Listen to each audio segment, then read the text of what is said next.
अस्मद्गुरुभ्यो नमः। अस्मत्परमगुरुभ्यो नमः। अस्मत्सर्वगुरुभ्यो नमः। श्रीमते रामानुजाय नमः। रामानुजदया पात्रं ज्ञानवैराग्यभूषणं श्रीमद्वेङ्कटनाथार्यं वन्दे वेदान्तदेशिकं लक्ष्मीनाथसमारम्भां नाथयामनमध्यमाम् अस्मदाचार्यपर्यन्तां वन्दे गुरुपरम्पराम्। यो नित्यमच्युतपदाम्बुजयुग्मरुक्मां व्यामोहतस्तदितराणि तृणाय मेदिनि तस्मद्गुरोर्भगवतोऽस्य दयैकसिन्धोः रामानुजस्य चरणौ शरणं प्रपद्ये। मातापिता युवतियस्तनया विभूतिः सर्वं यदेव नियमेन मदन्वयानाम् आद्यस्य नः कुलपतेर्वकुलाभिरामं श्रीमत्तदङ्घ्रिवरं प्रणमाम्यः। नूतं सरश्च महदाह्वयभट्टनः श्रीभक्तिसारकुलशेखर योगिवाहान् भक्ताङ्गिरेण परकारयतीन्द्रमिष्टान् श्रीमत्परान् कुजमुनिं प्रणतोऽस्मि नित्यम्। श्रीमान् वेङ्कटनाथार्यः कवितार्किककेसरी वेदान्ताचार्यवर्यो मे सन्निधत्तां सदा हृदि। श्रीरङ्गदौपल् तिरुवेङ्कटमुडियान् पारन्नच्चन्न पडमडियोरन्नदाने अमयादो धारणीयन् வாழ்வார்க்கு வானேரப்பமளவம் வாழ்வே. ಶ್ರೀಮನ್ ನಿಗಮಾಂತ ಮಹಾದೇಶಿಕರ ರಹಸ್ಯ ಗ್ರಂಥಗಳಲ್ಲಿ ಅಂಜಲಿ ವೈಭವ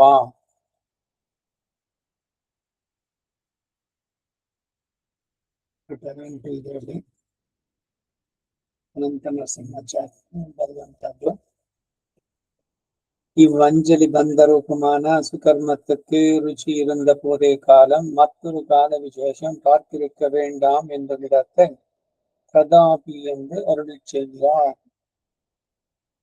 ಅಂಜಲಿ ಈ ಕೈ ಮುಗಿಯುವಿಕೆ ರೂಪವಾದ ಒಳ್ಳೆ ಕಾರ್ಯಕ್ಕೆ ಯಾವಾಗ ಭಗವಂತನಿಗೆ ನಮಸ್ಕರಿಸಬೇಕು ಎಂಬ ಅಭಿರುಚಿ ಉಂಟಾಗುತ್ತೋ ಅದೇ ಯೋಗ್ಯವಾದ ಕಾಲ. ಇಂದಿನ ಕಾಲ ಶುಭಕಾಲ, ಇಂದಿನ ಯೋಗ ಶುಭ ಯೋಗ, ಇಂದಿನ ಕರ್ಣ ಶುಭ ಕರ್ಣ ಅಂತ ಒಂದು ಹಾಡು. ಭಗವಂತನ ಧ್ಯಾನವನ್ನ ಯಾವ ಸಮಯ ಯಾವ ಕಾಲ ಏನ್ ಮಾಡ್ತೀವ ಎಲ್ಲವೂ ಶುಭವೇ. ಹಾಗೆ ನಮಸ್ಕಾರ ಮಾಡಬೇಕು ಭಗವಂತನಿಗೆ ಅನ್ನೋದಕ್ಕೆ ಸಮಯ ಇದು ಅಂತಿಲ್ಲ. ದಿವೆ ನಮಸ್ಕುರ್ಯಾತ್ ಅಂತ ಹೇಳಿಕೆ ಕಂಡಾಗಲೆಲ್ಲ ನಮಸ್ಕಾರ ಮಾಡು. ಹಾಗೆ ಈ ಅಭಿಪ್ರಾಯವನ್ನ ಕದಾಪಿ ಯಾವಾಗಲಾದ್ರೂ ಅನ್ನುವ ಶಬ್ದದಿಂದ ತಿಳಿಸ್ತಾರೆ. ವರ್ಣಧರ್ಮಂ, ಆಶ್ರಮ ಧರ್ಮಂ, ಗುಣಧರ್ಮಂ, ನಿಮಿತ್ತ ಧರ್ಮಂ என்ற போல சொல்லும் தர்மங்களெல்லாம் சில அதிகார விசேஷங்களை பற்றி இருக்கும். ವರ್ಣ ಧರ್ಮ ಬ್ರಾಹ್ಮಣ, ಕ್ಷತ್ರಿಯ, ವೈಶ್ಯ ಮತ್ತು ಶೂದ್ರ ಎಂಬ 4 ವರ್ಣಗಳಲ್ಲಿರುವವರಿಗೆ ಆಯಾಯ ವರ್ಣದಲ್ಲಿ ಇರುವವರಿಗೆ ಮಾತ್ರ ಮೀಸಲಾದ ವರ್ಣ ಧರ್ಮಗಳು, ಬ್ರಹ್ಮಚರ್ಯ, ಗೃಹಸ್ಥ, ವಾನಪ್ರಸ್ಥ ಮತ್ತು ಸನ್ಯಾಸ ಎಂಬ 4 ಬೇರೆ ಬೇರೆ ಆಶ್ರಮಗಳಲ್ಲಿ ಇರುವವರಿಗೆ ಮಾತ್ರವೇ ಮೀಸಲಾದದ್ದು ಬೇರೆ ಬೇರೆ ಧರ್ಮಗಳು. ಒಬ್ಬೊಬ್ಬರು ಧರ್ಮಗಳು ಬೇರೆ ಬೇರೆ. ಕೆಲವು ನಿಮಿತ್ತಗಳು ಒದಗಿದಾಗ ಮಾತ್ರವೇ ಮಾಡಬೇಕಾದ ಧರ್ಮಗಳು ನಿಮಿತ್ತ ಧರ್ಮಗಳು. ಈಗ ಸಂಕ್ರಮಣ, ಪ್ರತಿದಿನ ಸಂಕ್ರಮಣ ಇರಲ್ಲ. ಸಂಕ್ರಮಣ ಸಂಭವಿಸಿದಾಗ ಆ ಸಮಯ, ಆ ಟೈಮ್, ಅದಕ್ಕೆ ಎಲ್ಲ ಇಂಥ ಸಮಯದಲ್ಲಿ ಆಗಬೇಕು. ಪೂರ್ವಾಹ್ನ, ಅಪರಾಹ್ನ, ಮಧ್ಯಾಹ್ನಾತ್ಪರ ಇಲ್ಲ ಪ್ರಾತಃ ಅಂತ ಹೇಳಿದ್ರೆ ಆ ಸಂದರ್ಭದಲ್ಲಿ ಅದನ್ನ ನಡೆಸಬೇಕಾಗ ಯಾವಾಗಲೂ ಮಾಡ್ಲಿಕ್ಕೆ ಆಗಲ್ಲ. ನಿತ್ಯ ಧರ್ಮಗಳು, ನೈಮಿತ್ಯ ಧರ್ಮಗಳು ಅನ್ನೋದು ಇದ್ದಾನೆ.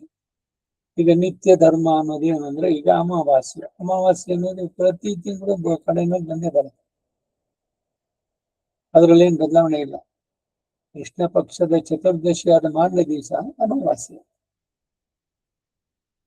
ಆದ್ರೆ ಸೂರ್ಯ ಒಂದ್ ದಿವಸ ಶುಕ್ಲ ಪಕ್ಷದಲ್ಲೇ ಬರ್ಬೋದು, ಇಲ್ಲ ಚಂದ್ರ ಇದರಲ್ಲಿ ಕೃಷ್ಣ ಪಕ್ಷದಲ್ಲೇನೆ ಯಾವಾಗ ಆ ರಾಶಿಯನ್ನು ಪ್ರವೇಶಿಸ್ತಾನೋ ಆಗ ಮಾತ್ರ ತರ್ಪಣವನ್ನು ನೀಡೋದು. ಅದು ನೈಮಿತ್ತಿಕ ಕರ್ಮ. ಇನ್ನೊಂದು ಉದಾಹರಣೆ, ಮಗು ಜನಿಸಿದಾಗ ಅದಕ್ಕೆ ಮಾತಾಪಿತೃಗಳು ಮಾಡಬೇಕಾದಂತ ಜಾತಕರ್ಮ, ನಾಮಕರಣ ಸಂಸ್ಕಾರಗಳು. ಗ್ರಹಣಾದಿ ಪರ್ವ ದಿನಗಳು ಸಂಭವಿಸಿದಾಗ ಆ ಪರ್ವಕಾಲದಲ್ಲಿ ತಂದೆ ಇಲ್ಲದವರು ಮಾಡಬೇಕಾದ ಶ್ರಾದ್ದ ತರ್ಪಣಾದಿಗಳೇ ಅಲ್ಲಿಗೆಲ್ಲ ನಿಮಿತ್ತಗಳಾಗಿ ಬರುವಂತದ್ದು. ಈ ರೀತಿಯಾಗಿ ಮೇಲೆ ಹೇಳಿದ ಧರ್ಮಗಳೆಲ್ಲವೂ ಕೆಲ ಅಧಿಕಾರ ವಿಶೇಷಗಳನ್ನು ಕುರಿತು ಮಾತ್ರ ಇದೆ. ಪುರುಷರು ಮಾಡುವಂತ ಧರ್ಮಗಳು, ಸ್ತ್ರೀಯರು ಮಾಡೋದು ಬೇರೆ, ಅವರವರಿಗೆ ವಿಹಿತವಾಗಿ ಇರುವಂತದ್ದು. ಆದ್ರೆ ಎಲ್ಲರೂ ಪಾಲಿಸಲೇಬೇಕಾದಂತಹ ಸಾಮಾನ್ಯ ಧರ್ಮಗಳಲ್ಲಿ ಇವು ಅಂಜಲಿ ಬಂಧಂ ಸತ್ಯವಚನಾದಿಗಳ ಪೋಲೆ ಸಾಮಾನ್ಯ ಧರ್ಮ ಮಾಹೆಯಾದರೆ பிரம்ம முதலான ஸ்வபாக நலபாக சர்வருக்கும் சாஸ்திரியமுமாய் சுதரமுமாய் இருக்கும் என்று இடத்தை கேனಚಿತಿ என்று ಅರುಳಿ செய்கிறார். ಈ ನಮಸ್ಕಾರ ಅನ್ನುವಂಥದ್ದು ಯಾವ ವರ್ಣಕ್ಕೂ ಆಶ್ರಮಕ್ಕೂ ಸೀಮಿತವಾದದ್ದಲ್ಲ. ಎಲ್ರು ಎಲ್ಲಾ ಕಾಲದಲ್ಲೂ ಯಾವಾಗ ಬೇಕಾದ್ರೂ ಮಾಡ್ತಾರೆ. ನಮಸ್ಕಾರ ಯಾರಿಗೆ ಮಾಡ್ಬೇಕು? ಭಗವಂತನಿಗೆ ನಮನ. ಮತ್ತೆ ಹಿರಿಯರು ಅವರು ಇವರು ಅಂತಂದ್ರೆ ಎಲ್ಲರಲ್ಲೂ ಅವನನ್ನೇ ಕಾಣುವಂತ ಸ್ಥಿತಿಗೆ ಬಂದಾಗ ಎಲ್ಲದಕ್ಕೂ ನಮಸ್ಕಾರ ಆಗ್ಬೋದು. ಅಂಜಲಿ ಮಾಡೋಕೆ, ಅಂಜಲಿ ಮಾಡುವುದು ಅಥವಾ ಕೈ ಮುಗಿಯೋದು ಎಲ್ಲರಿಗೂ ಮಾಡಿಸುವಂತದ್ದು. ಎಲ್ಲರೂ ಸತ್ಯವಾದದ್ದನ್ನೇ ನುಡಿಯಬೇಕು. ಈಗ ಸತ್ಯ ಬ್ರಾಹ್ಮಣರು ಮಾತ್ರ ಹೇಳ್ಬೇಕು, ಬೇರೆಯವ್ರು ಹೇಳ್ಬಾರ್ದು ಅಂತಿದೆಯೇನೋ? ಇದು ಎಲ್ರಿಗೂ ಅಪ್ಲಿಕಬಲ್. ಸತ್ಯವನ್ನೇ ಹೇಳುವಂತಹದ್ದು, ಅಹಿಂಸೆ, ಪ್ರಾಣಿಗಳಲ್ಲಿ ದಯೆ. ಇದು ಇವರು ಅವರು ಚಿಕ್ಕವರು ದೊಡ್ಡವರು ಶ್ರೀಮಂತ ಬಡಗ ಗಂಡು ಹೆಣ್ಣು ಇದೆಲ್ಲ ಏನು ಬರೋದಿಲ್ಲ. ಎಲ್ಲರಿಗೂ ಸಾಮಾನ್ಯವಾದ ಧರ್ಮಗಳು. ಚತುರ್ಮುಖ ಬ್ರಹ್ಮ ಮೊದಲುಗೊಂಡು ನಾಯಿ ಮಾಂಸವನ್ನು ಬೇಯಿಸುವನು ಶ್ವಪಾಕ ಅಥವಾ ನಳನಂತೆ ಶಾಸ್ತ್ರೀಯವಾಗಿ ಬೇಯಿಸುವವನೇ ಮೊದಲಾಗಿ ಎಲ್ಲ ಚೇತನರಿಗೂ ಶಾಸ್ತ್ರೀಯವಾಗಿ ಸುಲಭವಾಗಿ ಅನುಷ್ಠಿಸಲ್ಪಡುವಂತಹದ್ದು ಎಂಬ ವಿಷಯವನ್ನ ಕದಾಪಿ ಯಾರಿಂದಲಾದರೂ ಎಂಬ ಪದದಿಂದ ತಿಳಿಸ್ತಾರೆ. ನಮಸ್ಕಾರ ಯಾವಾಗ ಮಾಡಬೇಕು? ಯಾವಾಗ ಬೇಕಾದ್ರೂ ಮಾಡಬಹುದು. ಭಗವಂತನಿಗೆ ಇಂಥ ದಿವಸನೇ ಮಾಡಬೇಕು, ಇನ್ ಮಾಡಬಾರ್ದು ಅಂತಿಲ್ಲ. ನಮಸ್ಕಾರಕ್ಕೆ ಪ್ರತಿದಿನ ಮಾಡಬೇಕು. ಬೆಳಗ್ಗೆ ಸಂಜೆ ಮಧ್ಯಾಹ್ನ ಕಂಡಾಗಲಿಲ್ಲ, ಭಗವಂತನ ನೆನ್ಸ್ಕೊಂಡಾಗಲಿಲ್ಲ ಅವನಿಗೆ ನಮಸ್ಕಾರ ಹೇಳ್ಬೋದು. ಎಲ್ಲ ದಿವಸಗಳು ಶುಭವೇನು. ಈಗ ಸಂಸ್ಕಾರಗಳು ನಡೆಸ್ಬೇಕಾದ್ರೆ ಪಂಚಾಂಗ ಶುದ್ಧಿ ನೋಡ್ಬೇಕು, ಅವ್ರಿಗೆ ತಾರಾ ಬಲ ಇದೆಯಾ ಎಲ್ಲದನ್ನು ನೋಡಿ ನಡೆಸುವಂತದ್ದು. ಅದಕ್ಕೆ ಸ್ಪೆಸಿಫಿಕ್ ಟೈಮು ಇದು ಎಲ್ಲ ಬರೋದು, ಅರ್ಹತೆಗಳು. ನಮಸ್ಕಾರಕ್ಕೆ ಆ ಥರದ್ದೆಲ್ಲ ಇಲ್ಲ. ಇದು ಈ ಸತ್ಯ ಹೇಳೋದು, ಸುಳ್ಳು ಹೇಳದೇ ಇರುವಂತಹದ್ದು, ಪ್ರಾಣಿಗಳಿಗೆ ಹಿಂಸೆ ಮಾಡಬಾರ್ದು, ಇವೆಲ್ಲ ಹೇಗೆ ಎಲ್ಲರಿಗೂ ಸಮಾನ. ಬ್ರಾಹ್ಮಣನು ಕ್ಷತ್ರಿಯನು ವೈಷ್ಣವ ಶೂದ್ರ ಎಲ್ರಿಗೂ ಅನ್ವಯ ಆಗಿದೆ. ಆ ರೀತಿ அல்லாத தர்மங்களுக்கெல்லாம் நானா விதங்களான பிரகார விசேஷ நியமங்கள் உண்டாயிருக்கும். இவ்வஞ்சலிக்கு பராவர தத்வைத புருஷார்த்தங்களில் உண்டாக்கவுமாம் இல்லையாகவுமாம் மஸ்திஷ்க சம்புட்டாதிகளில் வேண்டினபடியாகவுமாம் வசம் செய்யும் கையில்லாத போது வாக்காலும் மனசாலும் ஆகவுமாம் எல்லா படிக்கும் இது சபலமாம் என்று அருளி செய்கிறார். ಇತರ ಧರ್ಮಗಳಿಗೆಲ್ಲ ನಾನಾ ವಿಧವಾದ ಧರ್ಮ ಅನುಷ್ಠಾನ ಪ್ರಕರಣ ಮತ್ತು ವಿಶೇಷ ನಿಯಮಗಳು ಇದೆ, ಈಗ ತಾನು ಹೇಳ್ದಂತೆ. ಆದ್ರೆ ಈ ಕೈ ಮುಗಿಯುವಿಕೆ ಇದೆಯಲ್ಲ, ಇದು ಪರತತ್ವದ ಪರಮಾತ್ಮನ ಸ್ವರೂಪ ಮತ್ತು ಅದರ ತತ್ವವಾದಂತಹ ಪರಮಾತ್ಮನಿಗೆ ದೇಹದಂತೆ ಇರುವ ಚೇತನ ಅಚೇತನಗಳ ಸ್ವರೂಪ. ಚರಾಚರಾಣಿ ಸರ್ವಾಣಿ ಸರ್ವಂ ಭಗವದ್ವಪು ಅಂತ ಹೇಳಿದಂತೆ ಆ ಚೇತನ ಅಚೇತನಗಳೆಲ್ಲಕ್ಕೂ ಸ್ವಾಮಿಯಾದ ಶ್ರೀಯಪ್ಪನಿಗೆ ಚೇತನರೆಲ್ಲರೂ ಕೂಡ ಸ್ವತಃ ದಾಸಭೂತರು ಎಂಬ ತತ್ವ. ಅಂತಹ ಸ್ವಾಮಿಗಳ ತಿರುವಡಿಗಳನ್ನು ಆಶ್ರಯಿಸುವುದೇ ಚೇತನರಿಗೆ ಹಿತವಾಗಬೇಕು. ಅವನನ್ನ ಆಶ್ರಯಿಸಿ ಅವನ ಅನುಗ್ರಹದಿಂದ ಪಡೆದ ಅವನ ಕೈಂಕರ್ಯವನ್ನು ಮಾಡುವಿಕೆಯೇ ಪುರುಷಾರ್ಥ ಎಂಬ ವಿಷಯಗಳ ಜ್ಞಾನ ಉಂಟಾಗಿರಲಿ ಅಥವಾ ಉಂಟಾಗದೇ ಇರಲಿ. ತಲೆಯ ಮೇಲೆ ಎರಡು ಕೈಗಳನ್ನು ಜೋಡಿಸಿ ಕೈ ಮುಗಿಯುವಿಕೆ ಮಾತ್ರವೇ ಬೇಕಾದ್ದಾಗಿದೆ. ಒಂದು ವೇಳೆ ಕೈಗಳು ಅನ್ಯ ಕಾರ್ಯಗಳಲ್ಲಿ ನಿರತವಾಗಿ ಆಗಲಿ ಅಥವಾ ವ್ಯಾಧಿಗಳಿಂದ ಕೈಯನ್ನು ಮೇಲಕ್ಕೆ ಎತ್ತಲಾಗದಂತಹ ಸ್ಥಿತಿಯಲ್ಲಿದ್ದು ಕೈಗಳು ನಮ್ಮ ವಶದಲ್ಲಿ ಇಲ್ಲದಿದ್ದಾಗ ಮಾತಿನಿಂದಾಗಲಿ ಮನಸ್ಸಿನಿಂದಾಗಲಿ ನಮಸ್ಕಾರವನ್ನು ಸಮರ್ಪಿಸಬಹುದು. ಯಾವ ರೀತಿಯಲ್ಲಿ ಈ ನಮಸ್ಕಾರವನ್ನು ಮಾಡಿದ್ರೋ ಅದು ಸಫಲವಾಗಿಯೇ ತೀರುತ್ತೆ ಎಂಬುದನ್ನ ಯಥಾ ತಥಾವಾಪಿ ಯಾವುದೇ ರೀತಿಯಲ್ಲಾಗಲಿ ಎಂಬ ಪದಗಳಿಂದ ಆಳ್ವಾರ್ ಆಳವಂದಾರವರು ರಾಮನಾಚಾರ್ಯರು ಅವರು ತಿಳಿಸ್ತಾರೆ. ಯಥಾ ತಥಾ ವಾಪಿ ಸಕೃತ್ ಕೃತುಂಜಲಿ ತವಾಮೃತಸ್ಯಂದಿ ನಿಪಾದ ಪಂಕಜೇ ನಿವೇಶಿತಾತ್ಮ ಕಥಮನ್ಯದಿಚ್ಛತಿ. ಸ್ತೋತ್ರ ಋತುವನ್ನೇ ಪ್ರಧಾನವಾಗಿ ಇಟ್ಕೊಂಡು ಈ ಅಂಜಲಿ ವೈಭವ ಆ ಕೃತಿಯನ್ನ ಬರೆದಿದ್ದ ಮಣಿಪಳವಾಳ ಶೈಲಿಯಲ್ಲಿ. ಸಕೃತ್ಕೃತಃ ಶಾಸ್ತ್ರಾರ್ಥಃ ಸಕೃತ್ ಸ್ಯಾತ್ ಕೃತಾರ್ಥತ್ವಾತ್ ಅಂಗವತೆ. பூர்வமீமாம்சா சூத்திர 6:18-33. என்கிற சாமானியத்துக்கு அபவாதம் இல்லாமையாலே ஆவருத்தி அபேட்சை இல்லை என்னும் இடத்தை சகிருத்கிருதா என்று அருளி செய்கிறார். ವಿಧಿವಿಹಿತವಾದ ಯಾಗಗಳನ್ನ ವಿಧಿವಿಹಿತ ರೀತಿಯಲ್ಲಿ ಒಮ್ಮೆ ಮಾಡಿದ್ರು ಸಾಕು. ಅದರಿಂದಲೇ ಭಗವಂತನ ಶಾಸನಾರೂಪವಾದ ಶಾಸ್ತ್ರಗಳನ್ನು ಪೂರೈಸಿದಂತಾಗುತ್ತೆ. ಪ್ರಸಿದ್ಧವಾದಂತಹ ಶ್ರೀರಾಮ ಚರ್ಮ ಶ್ಲೋಕ ಸಕೃದೇವ ಪ್ರಪನ್ನಾಯ ತವಾಸ್ಮೀತಿ ಚ ಯಾಚಕ ಅಭಯಂ ಸರ್ವಭೂತೇಭ್ಯೋ ದದಾಮಿ ಏತದ್ಘಟನ್ನ. ವಿಭೀಷಣ ಶರಣಾಗತಿ ಆ ಸಂದರ್ಭದಲ್ಲಿ ಒಮ್ಮೆ ಸಾಕು ಅವನಿಗೆ ಕೈ ಮುಗಿದು ನಾನು ನಿನ್ನವನು ಅಂದ್ರೆ ಅವರ ರಕ್ಷಣೆ ನನ್ನದು ಅಂತಾನೆ. ಅಂಗಕರ್ಮಗಳಂತೆಯೇ ಪ್ರಧಾನ ಕರ್ಮಗಳು ಒಮ್ಮೊಮ್ಮೆ ಮಾಡಿದ್ರು ಮಾಡಬೇಕಾದದ್ದು ಮಾಡಿದಂತಾಗಿ ಫಲವನ್ನು ಕೊಡುತ್ತೆ ಎಂದು ಹೇಳುವಂತಹ ಪೂರ್ವ ಮೀಮಾಂಸಾ ಶಾಸ್ತ್ರದ ಸಾಮಾನ್ಯವಾದ ನಿಯಮಕ್ಕೆ ಅಪವಾದ ಇಲ್ಲದೆ ಇರೋದ್ರಿಂದ ಈ ಅಂಜಲಿ ಸಮರ್ಪಣೆಯು ಮತ್ತೆ ಮತ್ತೆ ಮಾಡಿಯೇ ತೀರಬೇಕು ಎಂಬುದಿಲ್ಲ. ಒಮ್ಮೆ ಮಾಡಿದ್ರೆ ಸಾಕು ಎಂಬ ವಿಷಯವನ್ನ ಸಕೃತ್ಕೃತಃ ಎಂಬ ಪದಗಳಿಂದ ಯಾಮುನಾಚಾರ್ಯರು ತಿಳಿಸಿದ್ದಾರೆ. ನಮಸ್ಕಾರ ಒಂದ್ಸಲಿ ಮಾಡ್ಬೇಕಾ, ಪುನಃ ಪುನಃ ಮಾಡ್ಬೇಕಾ? ಈ ಎರಡು ಸಂಪ್ರದಾಯದಲ್ಲಿ ಅವರು ನಮ್ಮ ಆಚಾರ್ಯರು ಅನಂತಂಗಾಚಾರ್ಯ ಹೇಳ್ತಾರೆ, ಏನಿಲ್ಲ ಯೋಜನಾ ಬೇಡ ಅಷ್ಟೇ, ಮೂಲತಃ ಇದರಲ್ಲಿ ಏನು ವ್ಯತ್ಯಾಸ ಇಲ್ಲ ಅಂತ. ಹಾಗೆ ಒಂದ್ಸಲಿ ಮಾಡ್ತಾರೆ, ಪುನಃ ಪುನಃ ನಮ್ಮ ಮತ್ತೆ ಅದರಲ್ಲಿ ಯಾಕೆ ಹೇಳಿದ್ರು ನಮಸ್ತೆ ಪುನಸ್ತೆ ಪುನಸ್ತೆ ನಮಃ ಗರುಡ ದಂಡೆಗಳಲ್ಲಿ ಪುನಃ ಪುನಃ ನಮಸ್ಕಾರ. ರಾಮಾನುಜರು ಪ್ರಣಮ್ಯ ಉತ್ಥಾಯ ಪುನಃ ಪ್ರಣಮ್ಯ ಮತ್ತೆ ಮತ್ತೆ ಅಂತ ಹೇಳಿದ್ರಲ್ಲ, ಒಂದು ಸಲಿ ಮಾಡಿದ್ರು ಸಾಕು, ಅಂದ್ರೆ ಹೆಚ್ಚೇನು ಮಾಡಿದ್ರೆ ತಪ್ಪಿಲ್ಲ. ಸರ್ವೇಷಾಮೇವ ಧರ್ಮಾಣ ಉತ್ತಮೋ ವೈಷ್ಣವೋ ವಿಧಿ ರಕ್ಷತೆ ಭಗವಾನ್ ವಿಷ್ಣು ಭಕ್ತಾನ್ ಆತ್ಮ ಶರೀರವತೆ.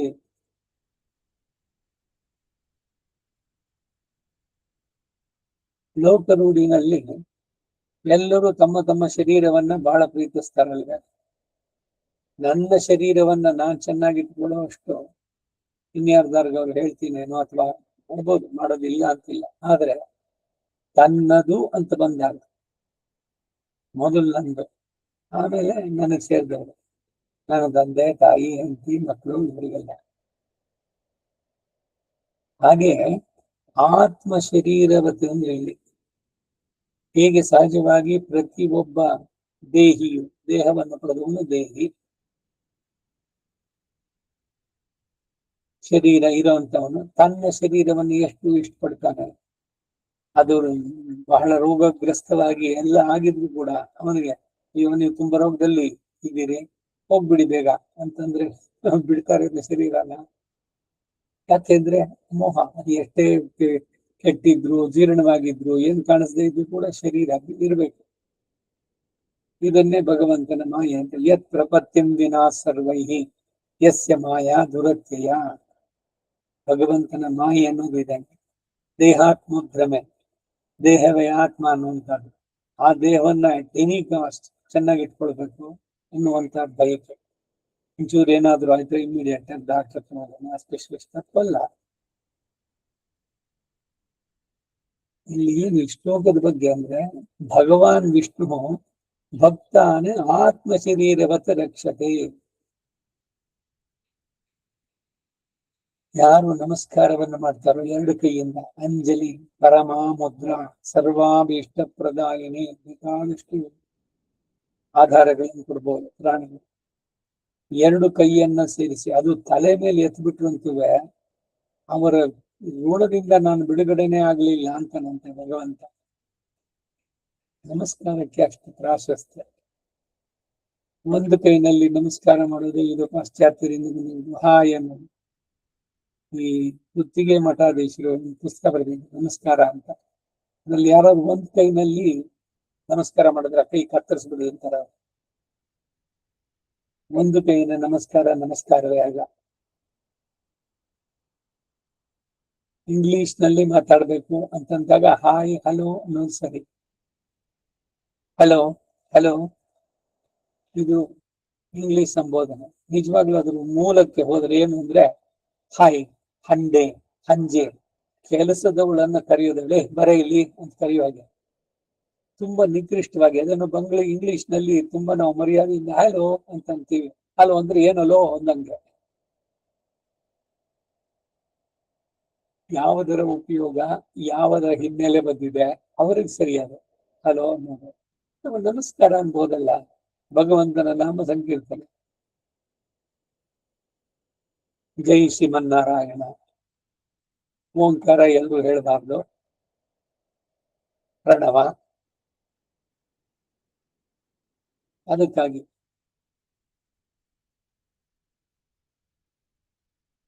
ಮುಖ್ಯವಾಗಿ ಇದು ನಮಸ್ಕಾರ ಅನ್ನೋದನ್ನ ಏನ್ ಮಾಡ್ತೀವಿ, ಎರಡು ಕೈಯನ್ನ ಜೋಡಿಸಿ ತಲೆಯ ಮೇಲೆ ಶಿರಸ್ಯಂಜಲಿ ಮಾದಾಯ, ಪಟ್ಟಾಭಿಷೇಕ ಸರ್ಗ ರಾಮಾಯಣದಲ್ಲಿ. ತಲೆಯ ಮೇಲೆ ಎರಡು ಕೈಯನ್ನ ಜೋಡಿಸಿ ಹೇಳಿ ನರಸಿಂಹ, ಮುಕುಂದ, ಮಾಧವ, ಜನಾರ್ದನ ಅಂತ ಯಾರು ಒಮ್ಮೆ ಕರೆದ್ರು ಕೂಡ ನಾನು ಅವರನ್ನು ರಕ್ಷಿಸ್ತೀನಿ ಅಂತ. ಇದು ಬೇರೆ ನರಸಿಂಹ ಚರ್ಮ ಶ್ಲೋಕ ಇವುಗಳಲ್ಲಿ ಬರುವಂತಹದ್ದು. ಎರಡು ಕೈಯನ್ನು ಮೇಲಕ್ಕೆ ಎತ್ತಿ ನಮಸ್ಕಾರ. ಗೋವಿಂದ ಪುಂಡರೀಕಾಕ್ಷ ರಕ್ಷ ಮಾಂ ಶರಣಾಗತಂ. ದ್ರೌಪದಿ ಮಾಡಿ ತೋರಿಸಿದ್ದಿದ್ದ. ಸಭೆಯಲ್ಲಿ ಯಜಸ್ವಲಿಯಾಗಿದ್ದು ಏಕವಸ್ತ್ರವನ್ನು ಹುಟ್ಟಿದ್ದಳು. ಎಲ್ಲರೂ ಕೂಡ ತಲೆ ಬಗ್ಸ್ಕೊಂಡು ಕೂತಿದ್ರು. ಪತಿಗಳ ಅವರು ಏನು ಮಾಡಂಗಿಲ್ಲ. ಇವನ ಮಾತು ಆರ್ಭಟ. ದುರ್ಯೋಧನ, ದುಶ್ಯಾಸನ, ಕರ್ಣ ಎಲ್ಲ ಚತುಷ್ಟಯಗಳು ಬಂದು ಸೆರಗನ್ನ ಪೂರ ವಿವಸ್ತ್ರ ಮಾಡಬೇಕು ಅಂತಂದ್ಬಿಟ್ಟು ಅವನು ಗೋವಿಂದ ಪುಂಡರೀಕಾಕ್ಷ ರಕ್ಷಮಾಂ ಶರಣಾಗತಿ. ಎರಡು ಕೈಯನ್ನ ಎತ್ತಿ, ಹರಿಕತೆ ಇದುಗಳೆಲ್ಲ ಬಹಳಷ್ಟು ಕೇಳಿದ್ದೀನಿ. ತನ್ನ ಕೈನಲ್ಲಿ ಎಷ್ಟು ಸಾಧ್ಯವೋ ಅಷ್ಟು ಮಟ್ಟಿಗೆ ಭುಜದ ಹತ್ರ ಸೆರಗನ್ನ ಭದ್ರವಾಗಿ ಹಿಡ್ಕೊಂಡಿದ್ದೆ. ಆದ್ರೆ ಯಾವಾಗ ಅವನ ಇದು ಶಕ್ತಿ ಜಾಸ್ತಿ ಆಯ್ತು, ಇನ್ನು ನನ್ನನ್ನು ರಕ್ಷಿಸ್ಕೊಳ್ಳೋಕೆ ಆಗೋದಿಲ್ಲ ಅಂತ ಖಾತ್ರಿ ಆದಾಗ ಬಿಟ್ಬಿಡ್ಲ ಭಗವಂತ ನಿನ್ನಿಷ್ಟ ಅಂತ ಹೇಳಿ ಎರಡು ಕೈಯನ್ನ ಮೇಲಕ್ಕೆ ಎತ್ತಿ ಗೋವಿಂದ ಪುಂಡರೀಕಾಕ್ಷ ಅಂದ. ರಕ್ಷಮಾಂ ಶರಣಾಗತಿ. ಎರಡು ಕೈಯಿನಲ್ಲಿ ಮಾಡಿದ ಅಂಜಲಿ ತಕ್ಷಣವೇ ದ್ವಾರಾವತಿಗೂ ಹಸ್ತಿನಾಪುರಿಗೂ ಕೂಗಳತೆಯೇ. ಹಸ್ತಿನಾಪುರ ಇರೋದೆಲ್ಲಿ, ದ್ವಾರಕೆ ಇರೋದೆಲ್ಲಿ, ಗುಜರಾತ್ ಸಮುದ್ರ ತೀರದಲ್ಲಿ. ತಕ್ಷಣ ಅವಳಿಗೆ ಅಕ್ಷಯ ವಸ್ತ್ರವನ್ನ ನೀಡಿದ. ಏನು ಬಹಳ ಮುಖ್ಯವಾದದ್ದು, ವಸ್ತ್ರ ನೀಡಿದ್ದಾಯ್ತು, ಎಲ್ಲ ಆಯ್ತು. ಅದಾದ ಮೇಲೆ ಕೃಷ್ಣ ಹೇಳುದು ಅವಳ ಆ ಕೈ ಮುಗಿದ್ಲಲ್ಲ ಅದರ ಋಣದಿಂದ ನಾನಿನ್ನು ಬಿಡುಗಡೆ ಆಗ್ಲಿಲ್ಲ ಅಂತ ಭಗವಂತ ಅಷ್ಟಾಗಿ ಭಾವಿಸ್ತಾನೆ. ತ್ರಿಕರಣಗಳಿಂದ ಮಾಡುವಂತದ್ದು ಎಲ್ಲ ಕ್ರಿಯೆಗಳನ್ನು, ಕಾಯ ವಾಚ ಮನಸ. ಈಗ ಕೈ ಏನೋ ಇದ್ರಲ್ಲಿ ಬ್ಯುಸಿ ಆಗಿತ್ತು, ಈಗ ಸರಿ ಬಾಯಿನಲ್ಲಿ ನಮಸ್ಕಾರ ಅಂತ ಒಳ್ಳೆ ಮನಸ್ಸಿನಿಂದನೇ ಹೇಳ್ಬೋದಲ್ಲ. ಕಾಯ ವಾಚ ಮನಸ್ಸಿನಿಂದ ಎಲ್ಲದಕ್ಕೂ ಮೂರು ಕಾರಣಗಳು, ಮೂರುಗಳಿಂದನೇ ಮಾಡೋದು. ಮೂರು ಸೇರಿ ಮಾಡೋದು ತುಂಬಾ ಉತ್ತಮ. ಈ ಕೈ ಏನಾದ್ರು ಇನ್ಯಾವ್ದಾದ್ರು ಎಂಗೇಜ್ ಆಗಿದ್ರೆ ಆ ಟೈಮ್ನಲ್ಲಿ ಬಾಯಿನಿಂದನೇ ಹೇಳುವಂತದ್ದು. ಹಾಗೆ ಉತ್ತಮವಾದದ್ದೇನೆಂದ್ರೆ ಎರಡು ಕೈಸಬೇಕು. ಅದೇನೇ ಅಂಜಲಿ ನೀನು ಹೇಳೋದು. ಸರ್ವೇಷಾಂ ಏವ ಧರ್ಮಾಣಾಂ ಉತ್ತಮೋ ವೈಷ್ಣವ ವಿಧಿ. ಇದು ಉತ್ತಮವಾದಂತಹ ವೈಷ್ಣವ ವಿಧಿ. ರಕ್ಷತೆ ಭಗವಾನ್ ವಿಷ್ಣು ಭಕ್ತಾನ್ ಆತ್ಮ ಶರೀರವತೆ.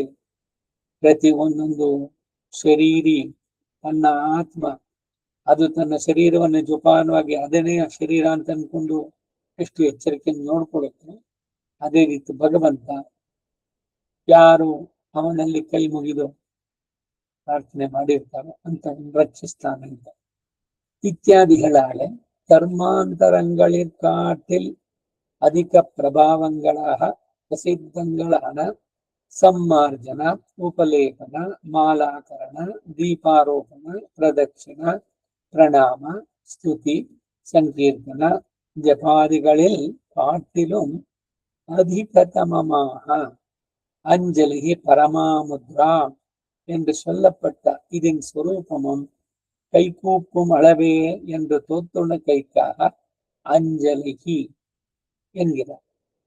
ಅಂಜಲಯತಿ ಇತಿ ಅಂಜಲಿಹಿ ಧಾತುಕಾರಿಕೆ. ಅದರಲ್ಲಿ ಯಾರು ಕೈ ಮುಗಿದ್ರೆ ಕೈ ಮುಗಿಸ್ಕೊಂಡವನಿಗೆ ಅವನ ಹೃದಯ ಕರಗ್ಬಿಡುತ್ತೆ. ಜಲಯತಿ ಇತಿ ಅಂಜಲಿಹಿ. ಅವನ್ ನಮಸ್ಕಾರ ಮಾಡದ್ನಲ್ಲ. ಬೇಕಾದಷ್ಟು ವೃತ್ತಾಂತಗಳು ಇದಕ್ಕೆ. ಉತ್ತರಕಾಂಡದಲ್ಲಿ ರಾಮ ಹೇಳ್ತಾನೆ, ಒಂದು ಬೇಡ ಕಾಡಿನಲ್ಲಿ ಗಂಡು ಹೆಣ್ಣು ಪಾರಿವಾಳಗಳು ಕೂತಿದ್ವು, ಅವುಗಳೊಂದು ಗೂಡು ಇದು ಮಾಡ್ಕೊಂಡಿದ್ದು. ಹೋಗಿ ಗಂಡು ಪಾರಿವಾಳನ ಹಿಡಿದ್ಬಿಟ್ಟ. ಹಿಡಿದ್ರೆ ತನ್ನ ಬಲೆನಲ್ಲಿ ಹಾಕೊಂಡ ಹೋಗ್ತಾ ಇದ್ದಾನೆ. ಅವನ ಹಿಂದ್ಗಡೆನೆ ಹೆಣ್ಣು ಪಾರಿವಾಳ ಬರ್ತಾ ಇದೆ. ಬಂದು ಅವನ ಕಾಲ ಹತ್ರ ಬಂದು ಸುತ್ತಿ ನಮಸ್ಕಾರ ಮಾಡಿ. ಕಟುಕನ ಹೃದಯವೂ ಕೂಡ ಕರಗ್ಬಿಡ್ತು. ಅಯ್ಯೋ ಪಾಪ ಎಷ್ಟಿದಾಗ ಕೇಳಿಸ್ಕೊಳ್ತಾ ಇದೆ ಅಂತ ಹೇಳ್ಬಿಟ್ಟು ಹಿಡಿದಿದ್ದ ಬಲೆನಲ್ಲಿ ಆ ಪಾರಿವಾಳನ್ನು ಬಿಟ್ಬಿಟ್ಟ. ಕಟುಕನ ಹೃದಯವೂ ಕರಗಿಸುವುದು ಈ ನಮಸ್ಕಾರದಲ್ಲಿರುವಂತ ಹಿರಿಮೆ. ಹೀಗೆ ಅನೇಕ ವೃತ್ತಾಂತರು. ಮತ್ತೆ ಸುಮ್ಮನೆ ಬಾಯಿ ಮಾತಿಗೆ ನಮಸ್ಕಾರ ಅನ್ನೋದು ಮನಃಪೂರ್ವಕವಾಗಿ ಬರಬೇಕು. ನಮಸ್ಕಾರ ಅಂತ ಅನ್ನೋದು ಬರೀ ಫಾರ್ಮಾಲಿಟಿ ಆಗ್ಬಾರ್ದು, ಔಪಚಾರಿಕವಾಗಿ ಅಲ್ಲ, ಮನಃಪೂರ್ವಕವಾಗಿ ಮಾಡುವಂತದ್ದು. ಅದಕ್ಕೆ ವಿಶೇಷವಾದ ಫಲಗಳು.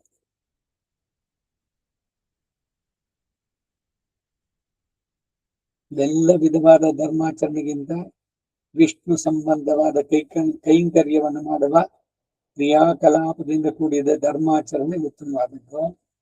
ಆ ರೀತಿಯ ಕೈಂಕರ್ಯವನ್ನು ಮಾಡಿ ವಿಷ್ಣುವನ್ನು ಆಶ್ರಯಿಸಿದ ಚೇತನವನ್ನ ಭಗವಂತನಾದ ವಿಷ್ಣು ಆತ್ಮವು ತನ್ನ ಶರೀರವನ್ನು ಕಾಪಾಡಿಕೊಳ್ಳುವಂತೆ ಅಭಿಮಾನದಿಂದ ಕಾಪಾಡ್ತಾನೆ ಇತ್ಯಾದಿಯಾಗಿ ವಿಷ್ಣು ಪುರಾಣದಲ್ಲಿರುವ ಮಾತಿದೆ.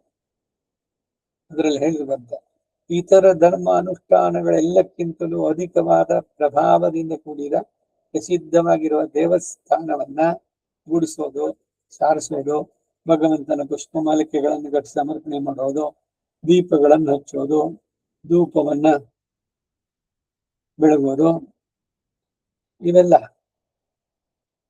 ಭಗವಂತನನ್ನ ಪ್ರದಕ್ಷಿಣೆ ಮಾಡೋದು, ದೀರ್ಘದಂಡವಾಗಿ ಮಲಗಿ ನಮಸ್ಕರಿಸೋದು, ಸಾಷ್ಟಾಂಗ ಪ್ರಣಾಮ, ಪುರುಷರಿಗೆ, ಸ್ತ್ರೀಯರಿಗೆ ಪಂಚಾಂಗ ಪ್ರಣಾಮ, ಭಗವಂತನ ಸ್ತೋತ್ರಗಳನ್ನು ಹೇಳೋದು, ಅವನ ನಾಮ ಸಂಕೀರ್ತನೆ ಮಾಡೋದು, ಅವನ ನಾಮ ಅಥವಾ ಮಂತ್ರ ಜಪ ಮಾಡೋದು ಮೊದಲಾದ ಸರ್ವ ವಿಧ ಕೈಂಕರ್ಯಗಳಿಗಿಂತಲೂ ಅತ್ಯಧಿಕವಾದದಲ್ಲಿ ಭಗವಂತನಿಗೆ ಸಮರ್ಪಿಸಿದ ಶಂಖಮುದ್ರ, ಗದಾಮುದ್ರ, ಚಕ್ರಮುದ್ರ, ಪದ್ಮಮುದ್ರ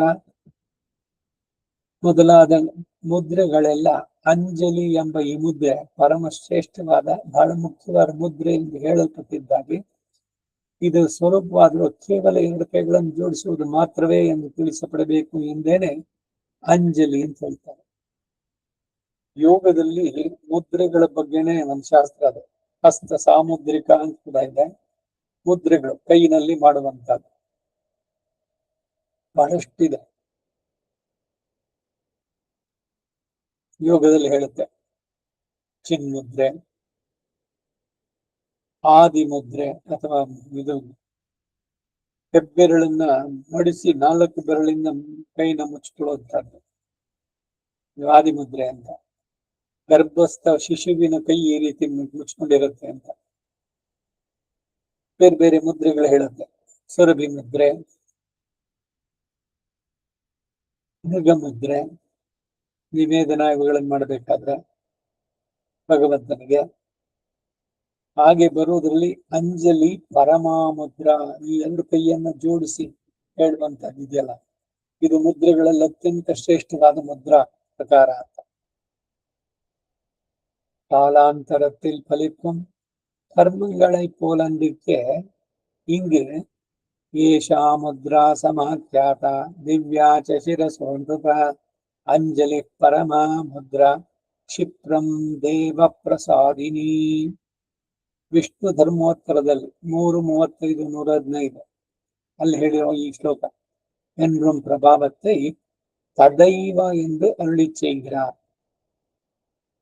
ಇಂದು ಮಾಡಿದ ಯಜ್ಞ ಯಾಗಾದಿ ಕರ್ಮಗಳಿಗೆ ಮುಂದೆ ಯಾವಾಗಲೂ ಬೇರೊಂದು ಕಾಲದಲ್ಲಿ ಫಲವನ್ನು ಕೊಡುವ ಕರ್ಮಗಳಂತಿಲ್ಲದೆ ಈ ಅಂಜಲಿ ಸಮರ್ಪಣೆ ಮಾಡುವುದಾದ್ರೂ ಅಲ್ಲೇ ಮಹಾರಾಜನೇ, ಶಿರಸ್ಸಿಗೆ ಅಲಂಕಾರವಾಗಿ ದಿವ್ಯವಾಗಿರುವ ಈ ಅಂಜಲಿ ಶ್ರೇಷ್ಠವಾದ ಮುದ್ರೆಯಾದರೂ ಜಾಗ್ರತೆಯಾಗಿ ಆ ಕ್ಷಣದಲ್ಲಿ ಕ್ಷಿಪ್ರ ವರಪ್ರಸಾದಿನಿ, ಭಗವಂತನ ಅನುಗ್ರಹ ಮಾಡುವಂತೆ ಮಾಡೋದಾಗಿದೆ ಎಂದು ಹೇಳಲ್ಪಟ್ಟಿದೆ ಎಂಬಲ್ಲಿ ಹೇಳಿರುವ ಅಂಜಲಿ ಪ್ರಭಾವವನ್ನ ತದೈವ, ಆ ಕೂಡಲೇ ಅಂದರೆ ಅಂಜಲಿಯನ್ನು ಮಾಡಿದ ಕ್ಷಣದಲ್ಲಿಯೇ ಎಂಬ ಪದದಿಂದ ತಿಳಿಸ್ತಾನೆ. ನಮಸ್ಕಾರ ಮಾಡೋದು ಹೀಗೆ, ಸುಮ್ಮನೆ ಬಗ್ಬಿಟ್ಟಿಂಗ್ ಅನ್ನೋದು. ಈ ಉತ್ತರದವರು ಅಥವಾ ಸಿನಿಮಾಗಳಲ್ಲಿ ಮತ್ತೊಂದರಲ್ಲಿ ಪಾಯ್ಲಾಗುವಂತ ಅವರು ಮಂಡಿ ಹತ್ತ ಕೈ ಇನ್ನೊಂದ್ಬಿಡೋದು, ತಗುಲ್ಸೋದು, ಇದೆಲ್ಲ ಸರಿಯಾದ ನಮಸ್ಕಾರಗಳಲ್ಲ. ಸರಿಯಾಗಿ ಪುರುಷರಾದವರು ದೀರ್ಘದಂಡ ಪ್ರಣಾಮ ಅಂದ್ರೆ ಕಾಲು ನೀಟಿ 8 ಅಂಗಗಳಲ್ಲಿ ಪುರಸ, ಶಿರಸ, ಮನಸ ಅಲ್ಲ, ಅದ್ರ ಜೊತೆಗೆ ಮಿಕ್ಕಿದ್ದ ಅಂಗಗಳು. ಹಾಗೆ ಸ್ತ್ರೀಗೆ ಪಂಚಾಂಗ ನಮಸ್ಕಾರ. ಈ ನಮಸ್ಕಾರಗಳು ಮಾಡೋದ್ರಲ್ಲಿ ಇನ್ ಕೆಲವು ಅಪಭ್ರಂಶಗಳೇನು ಅಂದ್ರೆ ಕೈಯನ್ನು ಮುಂದೆ ನೀಡ್ಬಿಡ್ತಾರೆ, ಕೈ ಜೋಡಿಸೋದಿಲ್ಲ, ಕೈ ಮುಂದೆ ಇಟ್ಬಿಡೋದು ಸುಮ್ಮನೆ. ಆಮೇಲೆ ತಲೆನ ಈ ಕಡೆಗೆ ಒಂದ್ಸಲಿ ಲೆಫ್ಟ್ ರೈಟ್ ನೆಲಕ್ಕೆ ತಗಲ್ಸೋದು, ಇದೆಲ್ಲ ಸರಿಯಾದ ನಮಸ್ಕಾರಗಳಲ್ಲ. ಕಾಲನ್ನ ಒಂದ್ರ ಮೇಲೆ ಒಂದು ಕ್ರಾಸ್ ಮಾಡ್ಕೊಂಡು ಮಾಡೋದು ಏನು ಬೇಕಿಲ್ಲ. ದೀರ್ಘವಾದ ಸಾಷ್ಟಾಂಗ ಪ್ರಣಾಮ 2 ಕೈ ಸೇರಬೇಕು. ಸಾಮಾನ್ಯವಾಗಿ ವಿಶೇಷ ಏನ್ ಹೇಳೋದು, 2 ಕೈ ಸೇರ್ಬೇಕು ಅಂದ್ರೆ ಮಧ್ಯದಲ್ಲಿ ಮೊಬೈಲು ಇಲ್ಲ ಜಪಮಾಲೆನೋ ಖರ್ಚೀಫೋ ಇನ್ನೇನೋ ಏನೂ ಇರಬಾರ್ದು ನಮಸ್ಕಾರ ಮಾಡಬೇಕು. ಒಬ್ಬರಿಗೆ ನಮಸ್ಕಾರ ಮಾಡ್ಬೇಕಾದ್ರೆ ಹೀಗೆ ಸುಮ್ಮನೆ ತಲೆ ಬಗ್ಗಿಸ್ಬಿಟ್ಟು ಹಿಂಗೆ ಅನ್ನೋದು ಒಂದ್ಸಲಿ, ಅಥವಾ ಕಾಲು ಹತ್ರಕ್ಕೆ ಸುಮ್ಮನೆ ಹಿಂಗಂದ್ ಬಿಡೋದು 2 ಕೈ. ಪ್ರಣಮ್ಯ ಅಭಿವಾದ್ಯ ಪ್ರಣಮಾಮಿ ಪ್ರಕರ್ಷೇಣ ನಮಾಮಿ, ಪೂರ್ಣವಾಗಿ ಶ್ರದ್ಧೆಯಿಂದ ದೀರ್ಘ ದಂಡ ಪ್ರಣಾಮ, ಮೊದಲು ಪ್ರಣಾಮ ನಮಸ್ಕಾರ ಮಾಡಿ ಆಮೇಲೆ ಅಭಿವಾದ್ಯ, ನಾನು ಇಂಥ ಗೋತ್ರ ಇಂಥ ಸ್ವೀಕೃತನು ಅಂತ ಹೇಳಿ ಅಸ್ಮಿ ಭೋ ಅಂತ ಹೇಳ್ಬೇಕಾದ್ರೆ ಕೈ 2 ಕ್ರಾಸ್ ಮಾಡೋದು. ಉದ್ದೇಶ ಏನು, ಯಾರಿಗೆ ನೀವು ನಮಸ್ಕಾರ ಮಾಡ್ತೀರಾ ಅವರ ಬಲಗಾಲನ್ನ ಬಲಗೈಯಿಂದ ಮುಟ್ಬೇಕು, ಎಡಗಾಲನ್ನ ಎಡಗೈಯಿಂದ ಮುಟ್ಬೇಕು. ಎದುರು ಬದುರಾಗಿದ್ದಾಗ ನಿಮ್ಮ ಬಲಗೈ ಅವರ ಎಡಗೈ ಕಡೆಗಿರುತ್ತೆ. ಸೊ ಅದಕ್ಕಾಗಿ ಇದು ಕ್ರಾಸ್ ಮಾಡೋ ಉದ್ದೇಶ. ಕೈಯನ್ನು ಕತ್ರಿ ಆಕಾರ ಮಾಡಿ ಬಲಗಾಲನ್ನ ಮುಟ್ಟಿ, ಹಾಗೇನೆ ಎಡಗೈಯಿಂದ ಎಡಗಾಲನ್ನ ಮುಟ್ಟಿ ನಾನು ಇಂಥ ಗೋತ್ರದವನು ಅಸ್ಮಿ ಭೋ ನಮಸ್ಕಾರ ಮಾಡ್ತೀನಿ ಅಂತ ಮಾಡಿದ್ರೆ, ನಮಸ್ಕಾರ ಮಾಡಿಸ್ಕೊಂಡು ದೀರ್ಘಾಯುಷ್ಮಾನ್ ಭವ ಅಂತ ಹೇಳ್ಬೇಕು. ಹೆಣ್ಮಕ್ಳಿಗಾದ್ರೆ ದೀರ್ಘಾಯುಷ್ಮತಿ ಭವ, ಗೃಹಿಣಿ ಅವಳು ಮಾಡಿದ್ರೆ ದೀರ್ಘ ಸುಮಂಗಲಿ ಭವ, ವಯಸ್ಸಾದವರು ಮಾಡಿದ್ರೆ ದೀರ್ಘಾಯುಷ್ಮತಿ ಭವ, ಯಶಸ್ವಿ ಭವ, ಪುರುಷನಿಗೆ ಯಶಸ್ವಿನಿ ಭವ. ಹೀಗೆ ನಮಸ್ಕಾರ ಮಾಡಿದಾಗ ಆಶೀರ್ವಾದ ಮಾಡೋದು ಕೂಡ ಆಗ್ಬೇಕು ಜೊತೆನಲ್ಲಿ.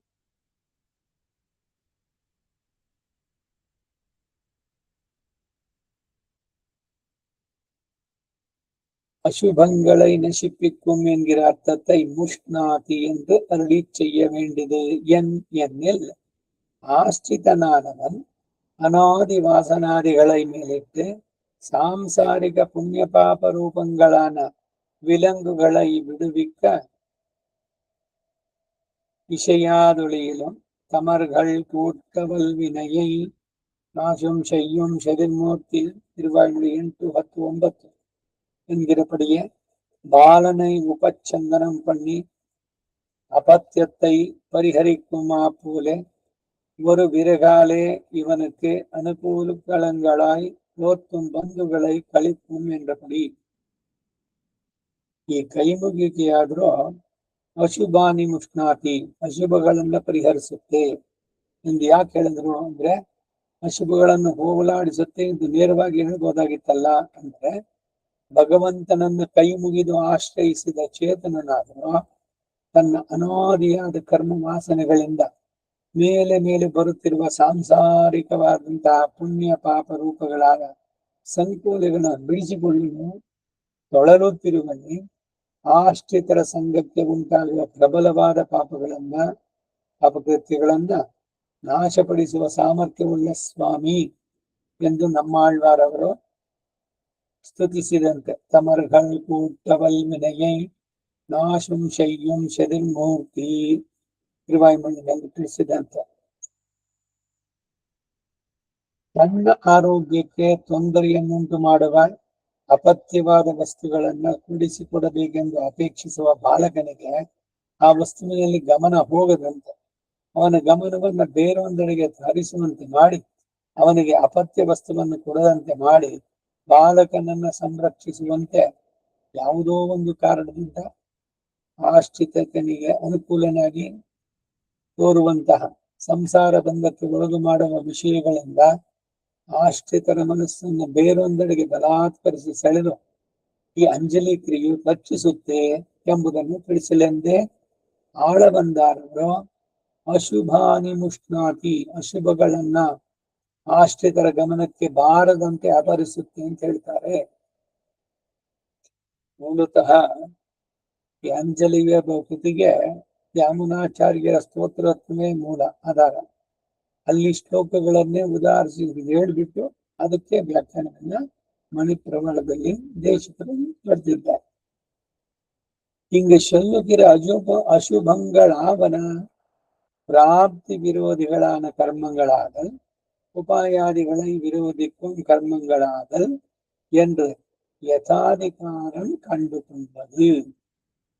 ಇಲ್ಲಿ ಹೇಳಲ್ಪಟ್ಟಂತಹ ಅಶುಭಗಳು ಯಾವುದು ಅಂತಂದ್ರೆ ಭಗವಂತನನ್ನು ಹೊಂದಲು ವಿರೋಧಿಗಳಾದಂತಹ ಜನ್ಮ ಮರಣ ಚಕ್ರದಲ್ಲಿ ಸಿಲುಕಿಸುವ ಪುಣ್ಯ ಪಾಪ ರೂಪವಾದ ಕರ್ಮಗಳಾಗಿರ್ಬೋದು, ಅಥವಾ ಭಗವಂತನನ್ನು ಆಶ್ರಯಿಸಲು ಮಾಡಲೇಬೇಕಾದ ಉಪಾಯಗಳಾದ ಭಕ್ತಿ ಯೋಗ ಅಥವಾ ಶರಣಾಗತಿಗೆ ವಿರೋಧವಾದಂತಹ ಅನ್ಯ ದೇವತಾ ಭಜನೆ, ಭಗವದ್ ಭಾಗವತ ಅಪಚಾರ ಮುಂತಾದ ಕರ್ಮಗಳಾಗಿರ್ಬೋದು. ಇದನ್ನ ಆಯಾ ರೀತಿಯ ಭಗವತ್ ಪ್ರಾಪ್ತಿಗೆ ವಿರೋಧಿಯಾದ ಕರ್ಮಗಳನ್ನು ಮಾಡುವವರಿಗೆ ಅವರವರ ವಿರೋಧಿ ಕರ್ಮಗಳನ್ನ ಈ ಅಂಜಲಿ ಪರಿಹರಿಸುತ್ತೆ ಎಂದು ತಿಳಿದುಕೊಳ್ಳಬೇಕು ಅಂತಾರೆ. கிருச்ச சாந்திராயணாதி கர்மங்கள் சில அசுபங்களை கழிக்க வத்தாயிருக்கும்.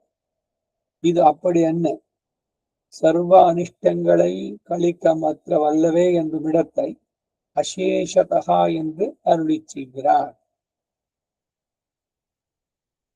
ಬುದ್ಧಿಪೂರ್ವಕವಾಗಿ ಮಾಡಿದ ಕೆಲವು ಪಾಪ ಕರ್ಮಗಳನ್ನು ಕಳೆದುಕೊಳ್ಳುವ ಮಾಡುವ ಪ್ರಾಯಶ್ಚಿತ್ತ ರೂಪವಾದ ಕೃಚ್ಛ ಚಾಂದ್ರಾಯಣಾದಿ ಕರ್ಮಗಳು ಕೆಲವು ವಿಧವಾದ ಪಾಪಗಳಿಂದ ಸಂಬಂಧಿಸುವ ಕೆಲವು ಅಶುಭಗಳನ್ನ ಹೋಗಲಾಡಿಸುವುದಾಗಿರುತ್ತೆ.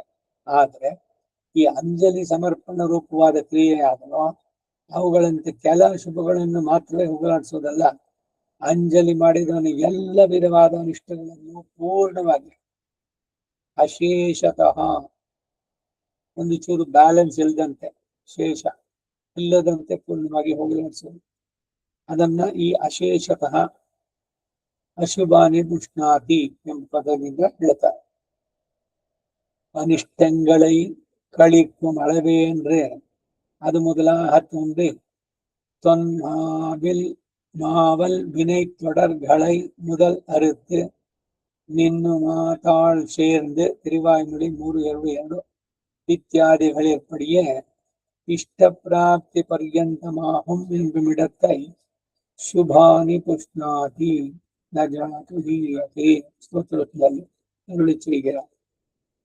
ಈ ಅಂಜಲಿ ಸಮರ್ಪಣೆಯಾದ್ರೂ ಅನಿಷ್ಟಗಳನ್ನ ನಿವೃತ್ತಿ ಮಾಡೋದು ಮಾತ್ರ ಅಲ್ಲ, ಅದನ್ನು ಮೊದಲು ಮಾಡುವುದಾಗಿ ತೋರಿಕೊಂಡು ಅನಾದಿಯಾದ ಅಪರಿಚ್ಛೇದ್ಯವಾದ ಪ್ರಬಲವಾದ ಪಾಪಗಳನ್ನು ಅನುಬಂಧ ಅಥವಾ ಪರಂಪರೆಗಳನ್ನು ಸಮೂಲವಾಗಿ ಕತ್ತರಿಸಿ ಹಾಕಿ ನಿನ್ನ ಶ್ಲಾಘ್ಯವಾದ ಪಾದಗಳನ್ನು ಸೇರಿಸಿ ಸ್ಥಿರವಾಗಿರುವ ಸ್ಥಿತಿ ಯಾವ ಕಾಲದಲ್ಲಿ ಸಂಭವಿಸುತ್ತೋ ಎಂದು ನಮ್ಮಾಳ್ವಾರವರು ಪರಮಾತ್ಮನಲ್ಲಿ ಮೊರೆ ಇಟ್ಟಂತೆ ಪರಮಾತ್ಮನೊಡನೆ ಸೇರಿ ಪರಿಪೂರ್ಣ ಬ್ರಹ್ಮ ಆನಂದವನ್ನು ಹೊಂದುವ ತನಕ ಮಾಡಲ್ಪಡುವ ಶುಭವಾದ ಉಪಾಯ ಅನುಷ್ಠಾನ ಭಾಗವತ ಕೈಂಕರ್ಯಗಳೆಲ್ಲವನ್ನು ಕೂಡ ಅಂಜಲಿಯು ಅಭಿವೃದ್ಧಿಗೊಳಿಸುತ್ತೆ ಅನ್ನೋದನ್ನ ಶುಭಾನಿ ಪುಷ್ಣಾತಿ ನ ಜಾತಿ ಹೀಯತೆ ಅನ್ನುವ ಪದದಲ್ಲಿ ತಿಳಿಸಿದ್ದಾರೆ.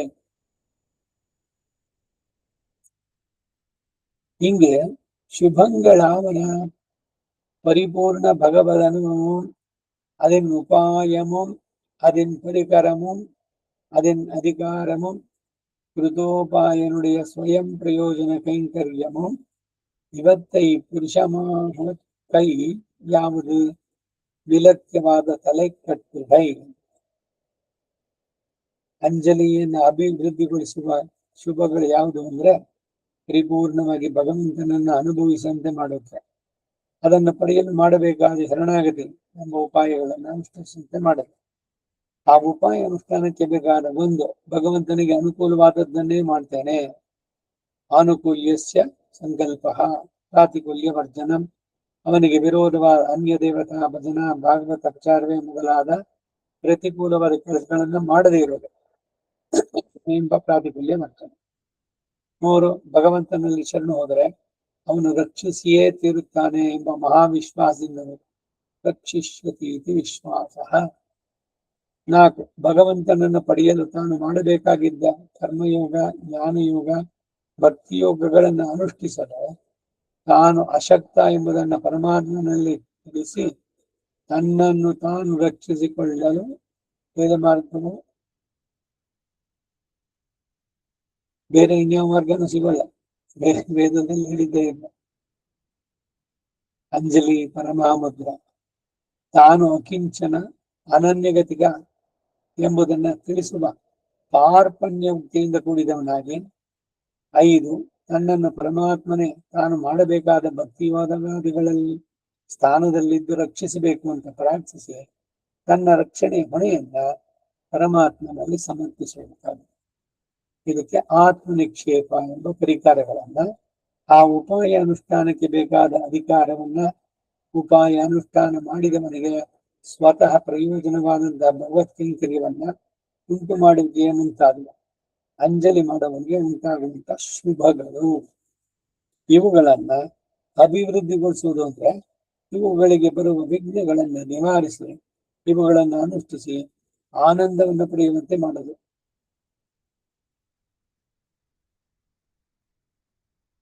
ನಮಸ್ಕಾರದ ಬಗ್ಗೆ ಎಷ್ಟು ವಿವರಗಳಾಗಿ ಬರ್ತಾ ಇದೆ, ಇನ್ನು ಮುಂದುವರಿಯುತ್ತೆ. ಇದಕ್ಕೆ ನೆನೆಸ್ಕೊಂಡಿರೋಣ. ಕವಿತಾರ್ಕಿಕ ಸಿಂಹಾಯ ಕಲ್ಯಾಣ ಗುಣಶಾಲಿನೇ ಶ್ರೀಮತೆ ವೆಂಕಟೇಶಾಯ ವೇದಾಂತ ಗುರವೇ ನಮಃ. ವಾದಿದ್ವಿಪ ಶಿರೋಭಂಗ ಪಂಚಾನ್ನಕರಾಕ್ರಮಃ ಶ್ರೀಮಾನ್ ವೆಂಕಟನಾಥಾರ್ಯಃ ಶಿರಂ ವಿಜಯತಾಂ ಭುವಿ ಶ್ರೀಮತೆ ನಿಗಮಾಂತ ಮಹಾದೇಶಿಕಾಯ ನಮಃ. ಸರ್ವಂ ಶ್ರೀ ವಾಸುದೇವಾರ್ಪಣಮಸ್ತು.